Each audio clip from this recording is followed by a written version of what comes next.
আল্লাহ যদি দয়া করে যেই দিন আপনি সিজদার শান্তি খুঁজে পাওয়া শুরু করবেন,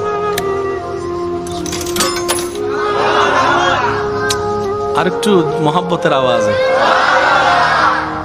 যেই দিন আপনি সিজদায় শান্তি পাওয়া শুরু করবেন, সেই দিন থেকে আপনার আর অন্য জায়গায় শান্তি খোঁজার দরকার হবে না। এখন অনেকে শান্তি খুঁজে মন খারাপ হলে গান শুনে, জোরে বলেন না, কিন্তু এক গান আজীবন ভালো লাগে। অনেকে মুভি দেখে, এক মুভি বারবার দেখতে ভালো লাগে। অনেকে ফোনে কথা বলে, কিন্তু আবার 3-4 ঘন্টা কথা বলতে ভালো লাগে। কানটা পর্যন্ত গরম হয়ে যায়। একটু জোরে বলেন না রে ভাই।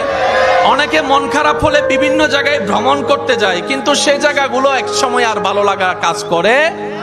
কিন্তু যেই দিন থেকে আপনি সিজদার প্রেমে পড়ে যাবেন, রবের দরবারে সিজদার স্বাদ পাওয়া শুরু করবেন, সেদিন থেকে আপনার আর কষ্ট করে অন্যের কাছে সুখের ভিক্ষাও করতে হবে না, টাকা খরচ করে কোথাও আপনাকে ঘুরতেও যেতে হবে না। যখনই মন খারাপ হবে, যাই নামাজটা বিছিয়ে রবের দরবারে সিজদায় পড়ে যাবেন, কপালটা আপনার মাটিতে লাগবে, নাকটা মাটিতে লাগবে, মুখে থাকবে সুবহানা রাব্বিয়াল আলা। একটু আওয়াজ দিয়ে বলি সুবহানা রাব্বিয়াল আলা। আপনি ফিসফিস করে রবের প্রশংসা করতে থাকবেন।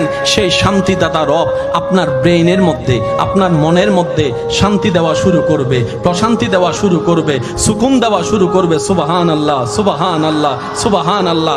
আপনি তখন বুঝতে পারবেন এই শান্তি কত জায়গায় খুঁজেছি, এই শান্তি পাওয়া